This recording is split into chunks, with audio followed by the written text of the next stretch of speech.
I'm going to ask you. So we know that Hokies have had a change. I've been very aggressive on Twitter/X about NIL money. You played 1 year for the Longhorns. Mm-hmm. How much money would Tristan Thompson make today? Not when you're 34, but if you go back in time and the NIL money existed, how much money would you think you could command in college today? Oh, easily probably north of $4 million. I mean, there's the one kid. A year? A year. The one kid at North Carolina who's with the same agency as me, he signed for $4 million to go to North Carolina, which is crazy to think about this because... Is it annoying? I think NIL, there's good and bad around it, right? I think the good thing is that you're giving the kids the opportunity that come from nothing to be able to have some... Sure. And let's be clear. The school, and I want to be very clear because I've been hot on this. Yeah. The schools have gotten rich off the back of young athletes. Mm-hmm. Period. Hard stop. We know that. Yeah. The schools need to share some of the resources with the people that help make them rich, correct? Mm-hmm. Yes. But, man, there's a lot of money out there. But I think this is where the schools are missing. This is what they're missing, though. The money, giving the kids the money is great. But why are you guys not giving them the financial literacy behind it? There's some of these guys that are not even paying their taxes. Some of these guys are going to leave college in worse shape than when they walked in because they're going to have all this money. They're going to spend it because they don't know what to do with it. They're going to give it to family, take care of others, but not have that plan where, like, if you don't make it to the NBA, if you don't play overseas, you should at least be walking out of this after 4 or 5 years, at least up a couple six figures, right? I think because of what these kids are getting paid. So the schools are, yes, you are starting to pay the players, but you're actually giving them a disservice by not giving them the financial literacy and the education behind it, how to make this money grow. I think the agents, some of them would argue that that's what they do, right? That's what they're supposed to do. By the way, I'm here. If anybody out there wants CNBC anchors to come, pretty smart, we will go and talk to the teams as well. I'm happy to do that for free, by the way, because we can't get paid to give speeches either. But my point is, I think, Tristan, that this money is so outsized. I worry there's going to be a lot of weird influences out there.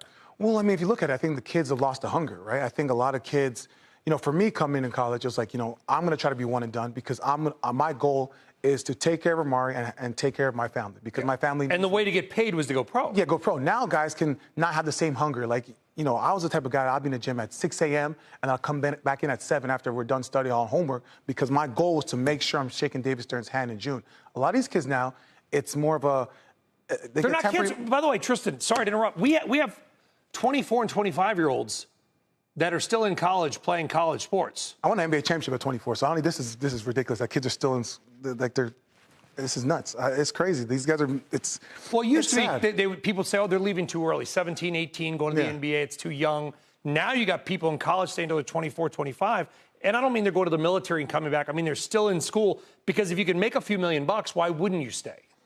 That's true, but I think, yes, that's great what they're doing, but what's the next step? And I've heard through some rumblings that there's going to be some changes in the NIL where I think now schools are going to be given a cap limit per school, and they got to figure out how they want to delegate it. The reason why I know this is because one of my friends is a head coach at an ACC school, and he went to University of Texas. He was just at Duke before, so if you could put... It's not Virginia Tech. No, it's not Virginia Tech. But he told me... There has to be a cap, right? There has to be a cap. They have to create a cap space because the money that they're throwing is getting ridiculous, and it's really becoming... I was talking to some of the coaches. They're like, yeah, my teams look totally different next year. There's going to be 10 guys. Well, every year. I mean, you listen to the announcers, right? And every year in college football, the announcers are like, well, this player, and last year he played at Duke, and the year before that he was at Texas, and before that he was at, Florida A&M. Like, there's kids that are at 5 colleges in 5 years. To me, that's unsustainable. Well, you're not preparing them for life. That's what I'm saying. You can't just change everything all the time. Yeah. Right? Do what I want, when I want, where I want it. That's not how life works. And then you need some adversity, but that's how you sustain a good program, right? I think that's why a lot of these teams each and every year, it varies who's going to be in the Final Four. You never know. Even in college football, you never know. So it's whoever has the biggest, biggest NIL? Yeah, that's biggest it. NIL. Yeah. Last year, Ohio State won the title. We'll go. I know. And it was they keep rapping me, but I'm ignoring them.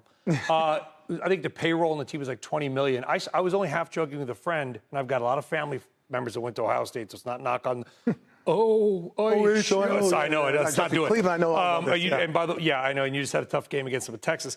But to say, basically, take the whole team and say, for $50 million, we'll go play for some other team. The entire team should leave. Whoever wins the title this year and go to another school that'll pay them giant sums, and the whole team goes to the new school, puts on a different uniform, and wins the title again. Tristan Thompson, really appreciate you coming in. No, thank you for having me. I really appreciate it. No, welcome back anytime. Thank you very much. I'll be back. Appreciate that. Absolutely. Thank you.